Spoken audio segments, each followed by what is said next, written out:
everybody, Ed here, Metrolina Martial Arts. I want to throw people like Bruce Lee, and I'm sure you do too.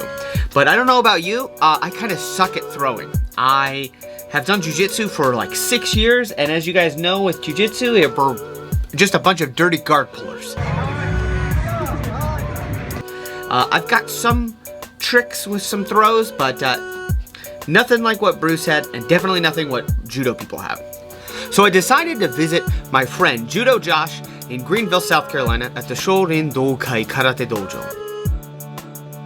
He has an extensive knowledge of judo, and he's going to show me 3 of Bruce Lee's throws and how to actually apply them, talking about how to do them better, and overall just how these throws work. So I'm here again with Sensei Judo Josh. Again, I know he's more higher in karate, but I like Judo Josh. It just rolls off the tongue. Yeah, it does. So we're talking here about Bruce Lee's favorite judo throws. So Bruce Lee worked with Gene LaBelle, Wally J, and probably a few other people that I don't remember or don't know, which is normal. I wasn't around. But he had several different throws, and you can see evidence of it in his sparring videos from the karate championships, as well as his movies. Now, movies are movies, but we'll take that as it is. But also his notes from like the Tao of Jeet Kune Do. The one that I'm going to use first is, or the one that I want to talk about first, or have him talk about, but I just want to set the stage, is the Uchi Mata. We're going to start from this bridging gap thing, okay? No one fights like this, I know, makes me sad. But then we'll go into the Pak Sao to the Jiao Sao. So it's kind of this looping thing. If he blocks, perfect. If he doesn't block, I smack him in the face. So hopefully he blocks. Then from here, I get the scoop to the underhook. Here, I make the connection, throw, and there's the Uchimata.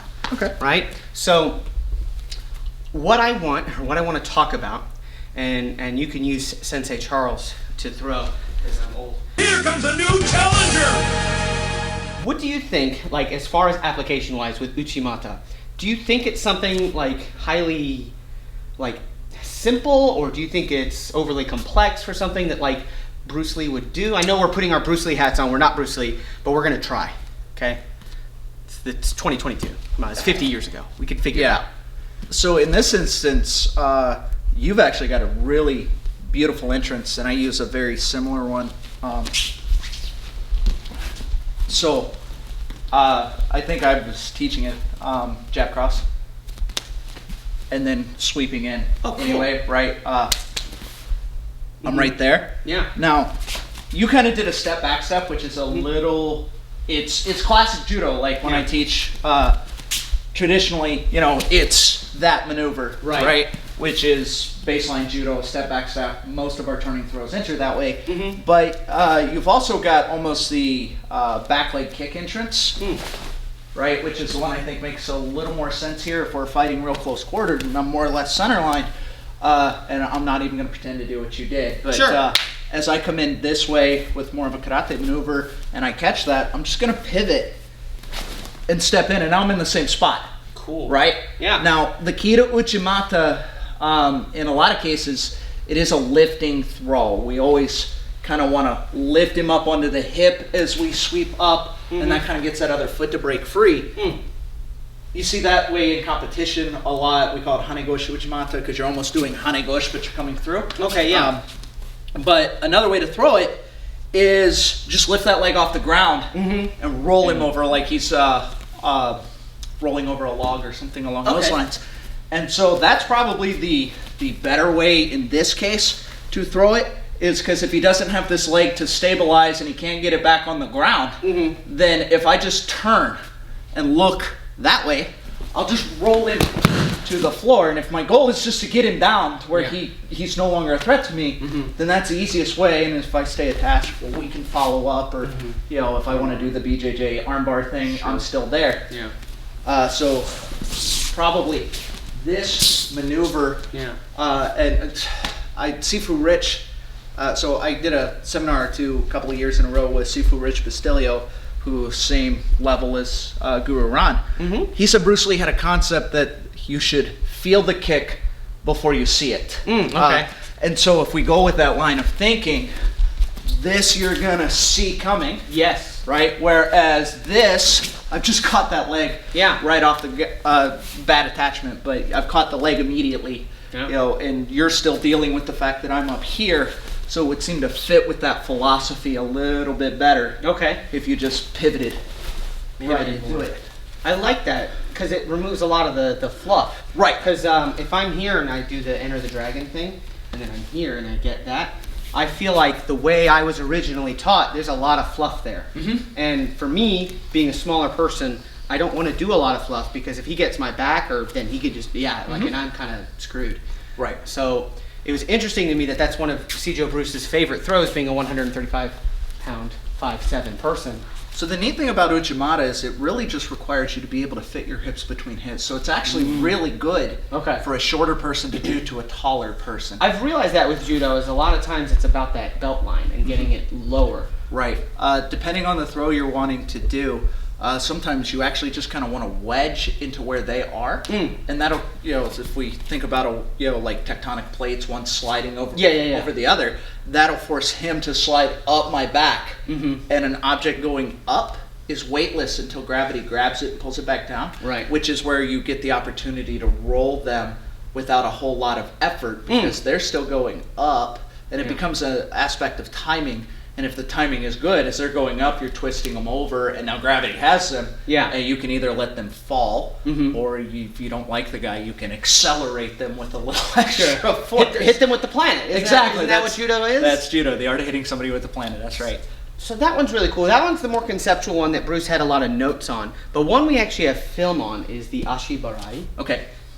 Which I understand is just a foot sweep. Right? That's literally what it means. So he did this from Chisao, where you're gonna make a chi ball, like Kamehameha. Yeah, get ready.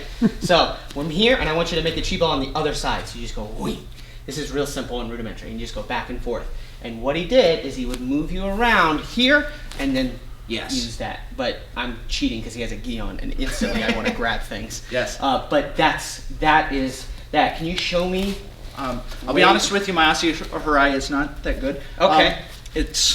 It's probably better than mine. As a karate stylist, and my judo sensei gets mad at me when I can't get something to work perfectly. My solution is to kick it harder. Oh, fair. So my karate comes out all the time, and this is one of those throws that he drills me on consistently, and I'm still not really good at it. I mean, it sounds good to me. I like kicking people in the leg, though. It's violent. So, even in judo, I will just constantly harass that foot, and maybe it works, maybe it doesn't. But the concept is it's an unweighted foot sweep. So what I need is some point your weight to be on the back foot, and I want to move the foot as you transition to the front foot. Okay, yeah, right, that makes sense. And so if we look at like classic the Ashirai, we drill stepping you. Sorry, this side. There we go. Right, and stepping back with the wrong foot, and it becomes an aspect of timing. Right, cool. I hate doing it that way. I actually prefer to step you backwards. Okay. Right, so I actually like to push on this side, right, or I'll pull you forward, and when you go to step back, right, go ahead, I will follow it, right, and so that's probably the same concept as what you're using here, if we have this foot forward, right, so when I come here, his weight's on the back foot, right, and so if I kick that and then pull that, he's got enough to move it down. And that's what we saw with he did this at the Karate Championships with Taki Kimura, is that he got that and then he just did it. When I'm sparring, I use a variation. I'll punch at your face and watch you lean back. Right. And so when you come here, right, that's pretty. The key there now becomes form an attachment. To rip you back to the foot that I'm keeping you from stepping down with. So you have to be really. You can do that with any of the Ashihais. I did it to my wife years ago. I'm amazed she still married me after I pulled this. Oh, dude, we were sparring, and you ever step at somebody and watch them go? Oh no. Yes. Right. So I went step sweep, and I caught her front foot into her back foot, and she floated up and all the way to the mat really hard. Oh wow. And was really mad at me. I can only imagine. But it's the same concept as you want to hit the foot whenever there's not weight on it, and so if I can get you to move and catch it mid-movement and then adjust your weight back to it. Which makes sense, you can do that in Chisao.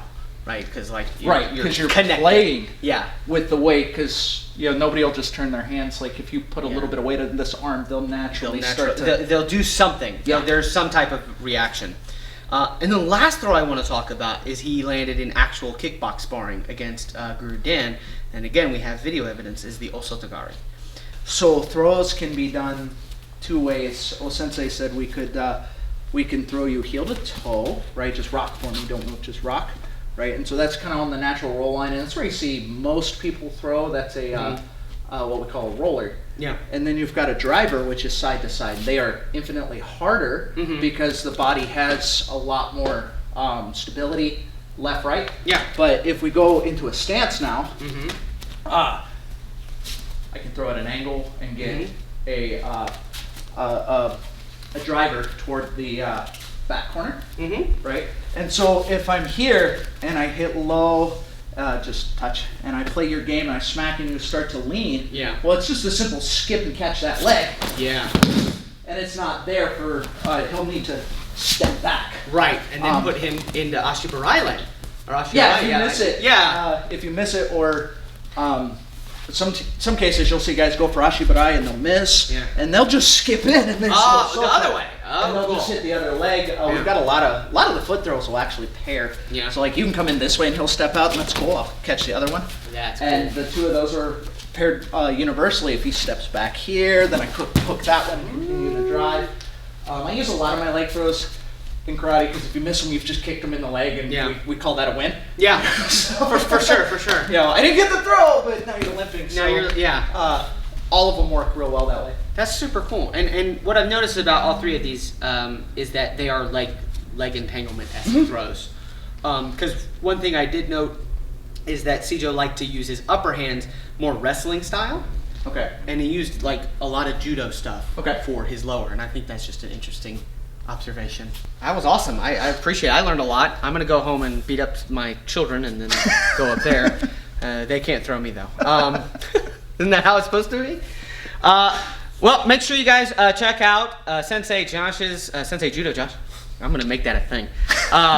Sensei Judo Josh's stuff on the Martial Arts Unlimited Association YouTube page. You can check that in the card there. It'll also be at the end for you to click. And it'll also be in the description.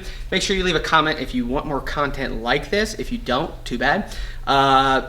Subscribe to the channel if you are new. Make sure to hit the bell notification to miss my or any other handsome face I get on the channel. Like it for the algorithm. Yep, another handsome face.